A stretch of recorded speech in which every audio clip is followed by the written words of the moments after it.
ታሪኩ የሚጀምረው አንጂና ኒክ የተባሉ ፍቅረኛሞችን እያሳየ ነው። አንጂና ኒክ ከረጅም ጊዜ በኋላ የገና በዓልን ከቤተሰቦቻቸው ጋር ለማክበር ወደ ኒክ ቤተሰቦች ጋር መጥተዋል። ምንም እንኳን ኒክ ግዴታ ሆኖበት ወደ ቤተሰቦቹ ጋር ቢመጣም ከነሱ ጋር ያለው ግንኙነት ያን ያህል አስደሳች ስላልሆነ በውስጡ ላይ ከነሱ ጋር የመገናኘት ምንም ጉጉት አይታይበትም። ትዕይንቱ ሲቀየር እና አንጂ የኒክ ቤተሰቦች ጋር ደርሰዋል። በጊዜውም የኒክ ወላጅ እናት ቤት በደስታ የተቀበለቻቸው ሲሆን ወላጅ አባቱ ቶኒ ግን ለ3 ዓመት ያክል አንድም ቀን መጥተህ አልጠየከኝም በማለት ገና ከመምጣቱ ነገሩን በቁጣ ጀምሮታል። ይህ በእንዲህ እንዳለ የኒክ እህት የሆነችው ኬትም ከባለቤቷ ስኮት ጋር ወደዚሁ ቤት መጥታለች። ኬት በበኩሏ ከኒክ በተሻለ ሁኔታ ቶሎ እየመጣች ጠይቃቸዋለች። በዚህም ምክንያት እሷም ሆነ ባለቤቷ ነጭናጫ በሆነው ቶኒ ዘንድ ጥሩ ቦታ ተሰጥቷቸዋል። ታዲያ የሁሉ ነገር ተፈጥሮ ሰዎች መጥተው ሰላም ሲባባሉ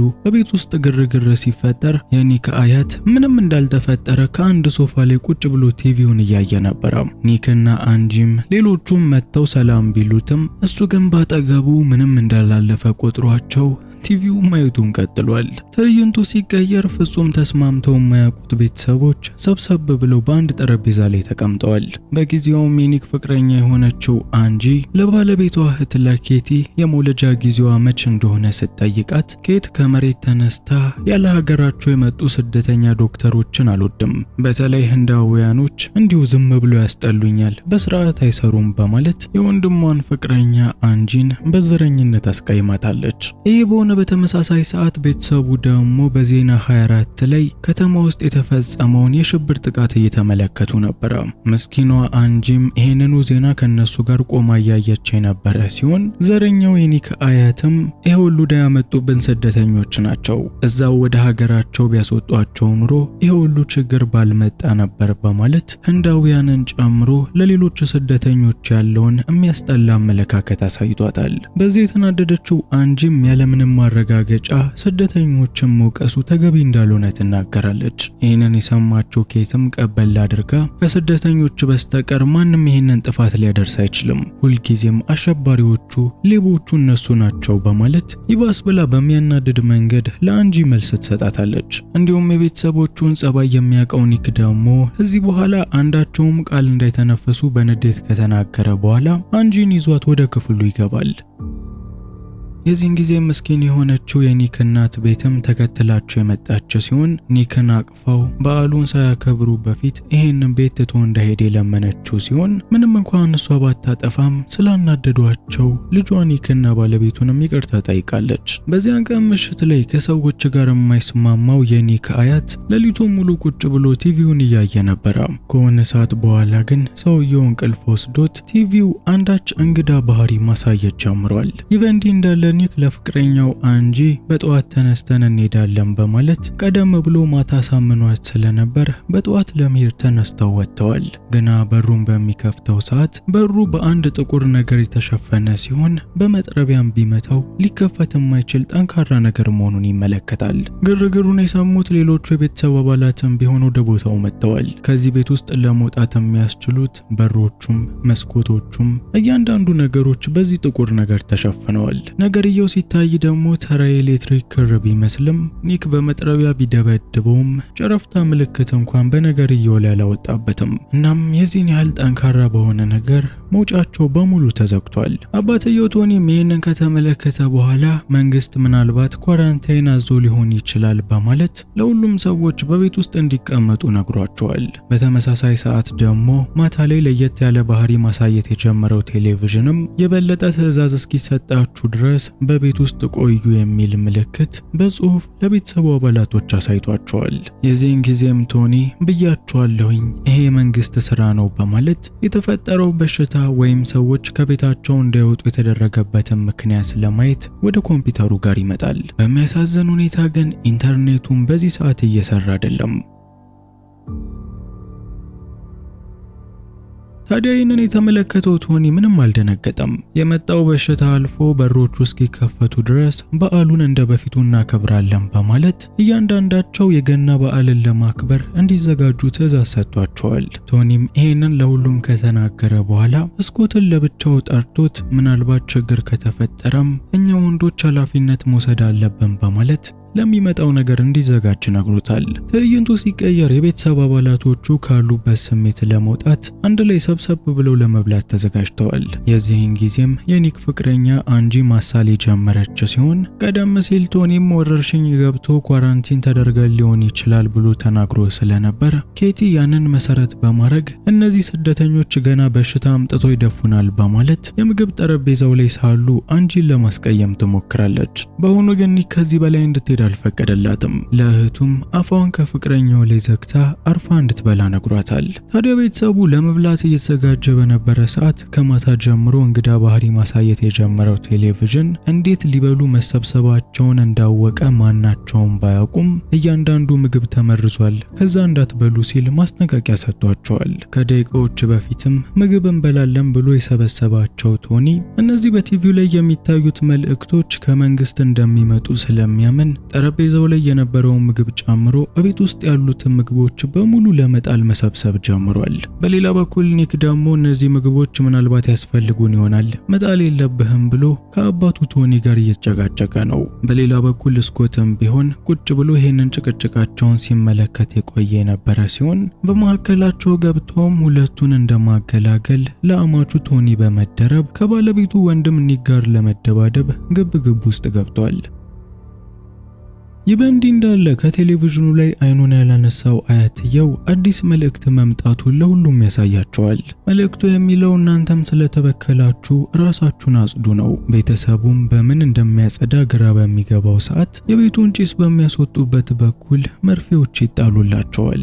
እነዚህ መርፌዎቹም እንደተጣሉ በቴሌቪዥኑ ላይ እንዲጠቀሟቸው ትዕዛዝ የተሰጣቸው ሲሆን የሕክምና ባለሙያ የሆነችው የኒክ ፍቅረኛ አንጂ ደግሞ በውስጣቸው ምን ሊኖር እንደሚችል አናቅም መጠቀም የለብንም ስትል ለሁሉም ትነግራቸዋለች። እንዲሁም የኒክ ተቃራኒ የሆነው ቶኒ ደግሞ ቲቪውን በጣም ስላመነውና አንጂን እንደውም ሊያምናት ስላልፈለገ ወዲያውኑ መርፌውን አንስቶ ራሱን ወቅቷል። ለህንዳዊና ለሌሎች ስደተኞች ጥላቻ ያላት ኬቲም ብትሆን ሆዷ ውስጥ ስላለው ጽንስ ለደቂቃም ሳትጨነቅ በዘረኝነት ተሞልታ ወዲያውኑ መርፌውን ራሷን ወቅታለች።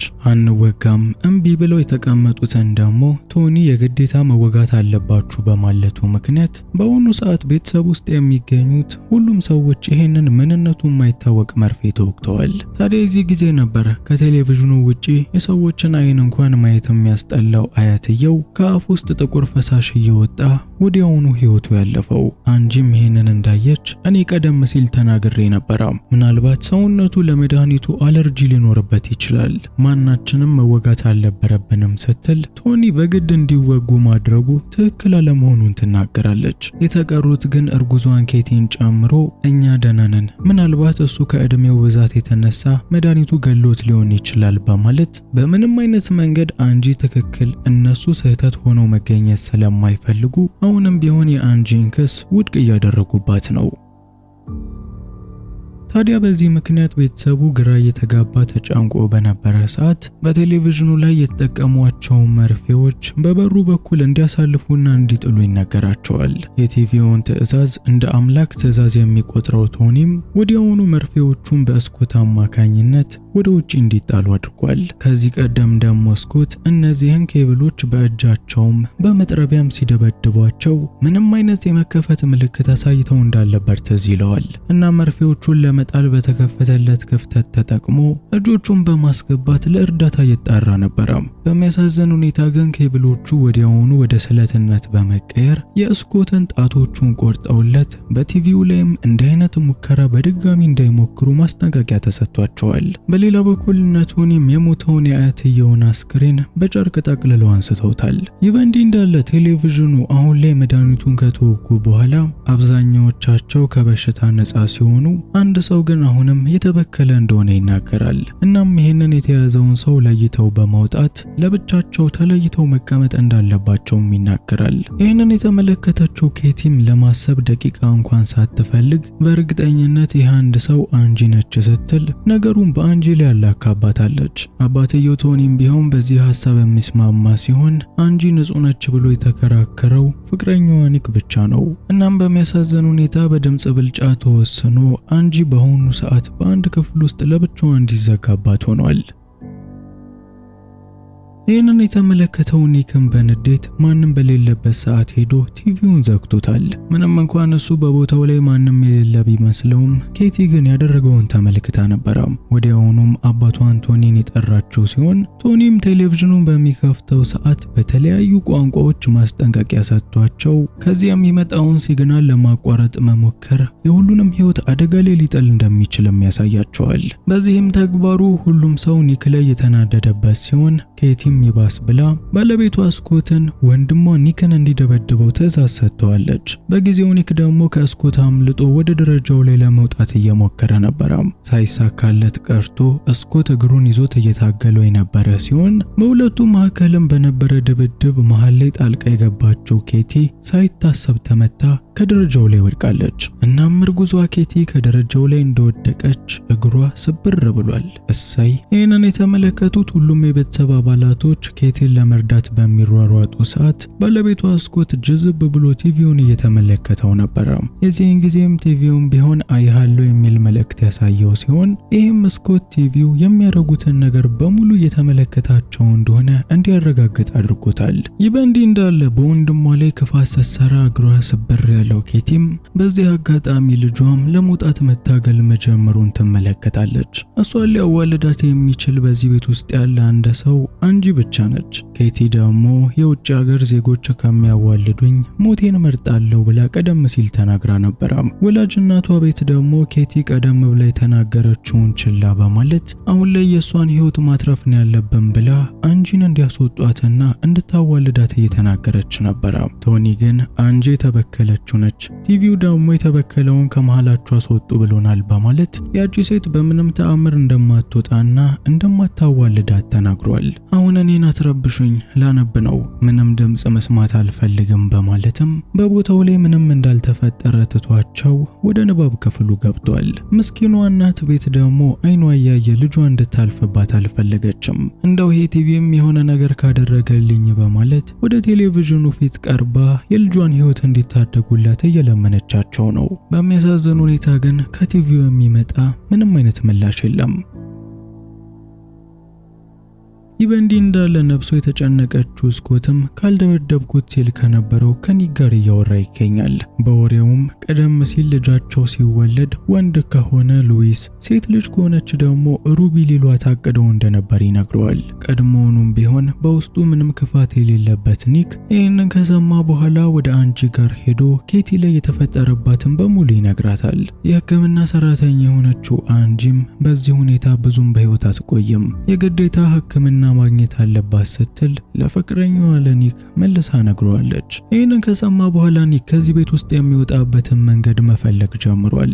ስልኩንም በአንድ ማራዘሚያ ላይ አስሮ በዚህ ቀዳዳ ጫፍ ላይ ምን እንደሚገኝ በካሜራ መመልከት የጀመረ ሲሆን የስልኩ ካሜራ የቀዳውንም ከፍቶ በሚመለከት ሰዓት አንድ የሚያስፈራ ግዙፍ አውሬ ከዛ ጫፍ ላይ እንደሚገኝ ይመለከታል። ይህ በእንዲህ እንዳለ ቴሌቪዥኑም ቢሆን ሰዎች መሄድ የሌለባቸው ቦታ ላይ እንደሄዱና አንድ ሰው ለማምለጥ እየሞከረ መሆኑን አሳይቷል። ቶኒና ስኮትም ወደ ደረጃው ላይ በሚወጡ ሰዓት ኒክን ያገኙት ሲሆን ኒክም መረጃ ብሎ ያሰበውን ለአባቱ ቪዲዮውን ያሳየዋል። እሱ ያላወቀው ነገር ግን ከሱ ቪዲዮ በላይ አባቱ ቶኒ የሚያምነው ያንን ቲቪ እንደሆነና የዛን ቲቪ ቃል ለማክበር ሲል እንደሚደበድበው በወንበርም ላይ ጥፍር አድርጎ እንደሚያስረው ነው። ይህንን ተከትሎ ቲቪው ላይ ያለው መልእክት ከመካከላችሁ ተደብቆ የሚገኘውን ሰው መረጃውን አወጣጡት በማለት አዲስ ጽሑፍ አሳይቷቸዋል። ቶኒም ያለምንም ጥርጥር ይሄ ተደብቆ የሚሰልለን ሰው ኒክ ነው በማለት የገዛ ልጁን በከባድ ሁኔታ ቶርች ማድረግ ጀምሯል። በጊዜው ስኮትም ሳይቀር ሰውየውን ለማስቆም ሞክሮ ነበረ። ይሁንና ቶኒ ማንንም አልሰማም በማለት መረጃውን እስካልሰጠኝ ድረስ አይኑን አወጣለታለሁ በማለት የልጁን የኒክን አይን በህይወት እያለ ጎልጉሎ ሊያወጣው ተዘጋጅቷል። ይሁንና ይህንን ከማድረጉ በፊት በታች የምትገኘው ቤት መጮህ ጀምራለች። ቶኒም ባለቤቴ ምን ሆነች ብሎ ወደ ታች በሚመጣ ሰዓት ቤት በሚያሳዝን ሁኔታ ልጇ ኬቲ መሞቷን ትናገራለች። ይህንን የሰማው ቶኒም አሁን ለዚህ ነው ከዛ ድረስ ያስመጣሽኝ በሚመስል ሁኔታ ምንም ድንጋጤ ሳይታይበት ዝም ብሎ ቆሞ ማየት ጀምሯል። በዚህ የተናደደችው ቤትም በጥፊ መታው የዚህን ያህል እንዴት ጨካኝ ሊሆን እንደቻለ እየጠየቀችው እውነተኛ ማንነቱም እንዲህ ከሆነ በምንም ተአምር ከሱ ጋር ልትኖር እንደማትችል እየተናገረች ነው። ይህ በሚሆን ሰዓት የተዘጋባት አንጂ ቴሌቪዥን አግኝታ ነበረ። ቲቪውንም በመከፍተው ሰዓት ዝም ብሎ ቁጥሮችን ይቆጥር የነበረ ሲሆን እሷም ልክ መልሳ ቲቪውን እንደዘጋችው እታች የሚገኘው ቲቪ ላይ አዲስ መልእክት መጥቷል። መልእክቱም የሚለው በላይ የሚገኘው ክፍል ላይ ስራው ስለሚጀምር ሁሉም ሰው ወደ ታች ይውረድ የሚል መልእክት ነበረ።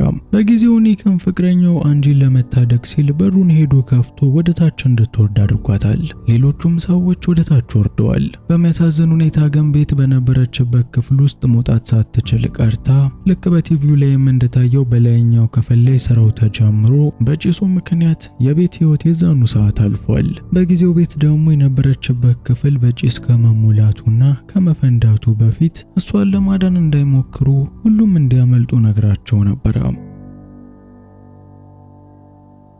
ይህ በእንዲህ እንዳለ በህይወት የተረፉ ሰዎች በሙሉ በሳሎን ውስጥ ተሰባስበዋል። በዚህ ጊዜም ቀደም ሲል ሰብሮት የነበረው ቲቪ በድጋሚ እየሰራ የተመለከተው ኒክ የሚያየውን ነገር ማመን አልቻለም። ይባስም ብሎ በቲቪው ላይ እንደ አዲስ ተወልጃለሁ፣ ለማዳንም እመጣለሁ የሚል በርካታ ጽሑፎችን በተደጋጋሚ እያሳየ ነበረ።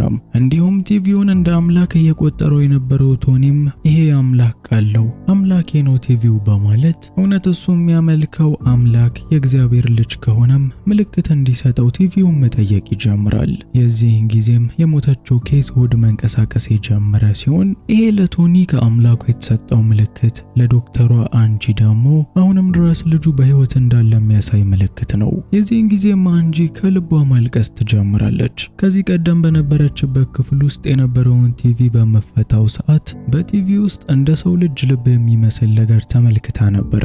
ይህንንም እያለቀሰች በምትናገር ሰዓት ቲቪው ደግሞ ይሄንን ያልተወለደ ልጅ በህይወት ማዳን መፈልጉ ከሆነ መስዋዕትነት አቅርቡልኝ ሲል አንድ ሰው መስዋዕት እንዲያደርጉ እየጠየቃቸው ነው። ከዛ በሚገርም ሁኔታ ደግሞ ስኮት ሊያወጡት የነበረው ስም ሩቢ፣ ሉዊስ የሚሉትም ስሞች በሚታዩ ሰዓት እያንዳንዱ ሰዎች ነገሩ ቀልድ እንዳልሆነ ይገባቸዋል። በሌላ በኩል የልጆቹን ስም በቲቪ ላይ የተመለከተው ስኮትም ከቶኒ ጋር አንድ ላይ ሆነው የአምላካችን ምልክት ነው ብለው ያሰቡትን ቲቪ አምልኮ አድርገውለት ኒክን መስዋዕት ሊያደርጉት ተዘጋጅተዋል። በሌላ በኩል አንጂንም ቢሆን በተመሳሳይ ሁኔታ ሊሰዋት ተዘጋጅተው ነበር። በጊዜው ግን አንጂ በሕክምና እርዳታ ልጁ እንደምታድነው ቃል ስትገባ ስኮት እያደረገ ያለው ነገር ትክክል እንዳልሆነ ገብቶት ወዲያውኑ ኒክን ለቆታል። አንጂም ቢሆን ወዲያውኑ ወደ ኬቲ ጋር በመሄድ ልጁን ለማዳን እየሞከረች ነበር። ይህ በእንዲህ እንዳለ ስኮት ተጸጽቶ የለቀቀውን ኒክን የገዛ አባቱ ቶኒ በህይወት ሊኖር አይገባውም በማለት በመጥረቢያ ሊገለው እየታገለው ነው። ይህንን የተመለከተው ስኮትም በመሃላቸው ገብቶ ሊገላግል የነበረ ሲሆን ቶኒ ግን ይሄ ሊሆን አይችልም በማለት ስኮትንም ራሱን ቢሆን በመጥረቢያ እያንዳንዱን የሰውነቱን ክፍል ቆራርጦ ገሎታል። ይህንን የተመለከተችው አንጂም በንዴት የቶኒን ጭንቅላት በጠርሙስ መታ መሬት ላይ እንዲወድቅ አድርገዋለች። ኒክ ደግሞ ወዲያውኑ ቲቪውን በጭንቅላቱ ላይ የለቀቀበት ሲሆን ይህም የቶኒን ህይወት የዛኑ ሰዓት እንዲያልፍ አድርጎታል። ምንም እንኳን የቶኒ ህይወት እዚች ጋር ቢያልፍም ነገሩ ግን አላበቃም። ቴሌቪዥኑ ወዲያውኑ ከወደቀበት በመነሳት የተሰበሩት መስታወቶቹም ወደ ነበረበት ተመልሰዋል። ከዚያም አንዳች ኤሌክትሪክ ገመድ የመሰሉ ነገሮች ከቲቪ ውስጥ የወጡ ሲሆን እነዚህም ገመዶች በቶኒ አንገትና እጅ ውስጥ በመግባት የሞተውን የቶኒን አካል እንደራሱ እየተጠቀመበት ይገኛል። በሌላ በኩል ኒክ የቴሌቪዥን ሁላቸውንም እንደማይገላቸው ገብቶታል። ለዚህ ደግሞ ምክንያቱ ቴሌቪዥኑ መመለክ ስለሚፈልግ ሁሉንም ካጠፋቸው ማንም የሚያመልከው ሰው አይኖርም። ኒክም ይሄ ስለገባው የቶኒን አካል እንደራሱ እየተጠቀመ የሚገኘውን ቴሌቪዥን ከመንገዳቸው ላይ እያስፈራራ ዞር እንዲል ለማድረግ ይሞክራል። በሚያሳዝን ሁኔታ ግን የኒክ ግምት የተሳሳተ ነበረ። ይሄው ቴሌቪዥን ከአንድ ፍንዳታ በኋላ እነዚህን ጠንካራ ኬብሎች በመጠቀም ኒክንም አንጂንም ሙሉ ሰውነታቸውን ወሮ ጨምቆ ገሏቸዋል። ትዕይንቱ ሲቀየር የሞተውን ቶኒን እንደ አካሉ እየተጠቀመበት ያለው ቴሌቪዥን ከነ ልጇ ወደ ሞተችው ወደ ኬቲ አካል ጋር መጥቷል። ልክ ኒክና አንጂንም እንዳደረጋቸው የኬቲን ሰውነት በኬብሉ ጠቅልሎ የሰውነቷን ስጋ በሙሉ በልቶት አጥንት ብቻ አስቀርቶታል። በሚገርም ሁኔታ ግን ሕፃኑ ልጅ አሁንም በሕይወት ይገኛል። ታዲያ ቲቪውም እንደተወለደ ማንበብ እንኳን ለማይችለው ቤተሰቦቹ ለሞቱበት ለወንዱ ልጅ ለሩቢ አመልከኝ ሲል በጽሁፍ ትዕዛዝ ሰጥቶታል። ያው ካላመለከው ደግሞ ጣፋንታው ምን እንደሚሆን ግልጽ ነው። በታሪኩ መጨረሻ ላይ እዛ ከተማ ላይ የሚገኙት ቤቶች በሙሉ በዚህ ነገር እንደተያዙ እንመለከታለን። ይህ ፍጥረት በኒክ ቤት እንደገባው ሁሉ በሌሎቹም ቤት ገብቶ እያስጨነቃቸው ነበረ። ምናልባት እናንተ በዚህ ሁኔታ ውስጥ ብትሆኑ በምን አይነት መንገድ ታመልጡ ነበረ? ሐሳባችሁን ኮሜንት ላይ አስቀምጡልኝ። ታሪኩ እዚህ ጋር አብቅቷል።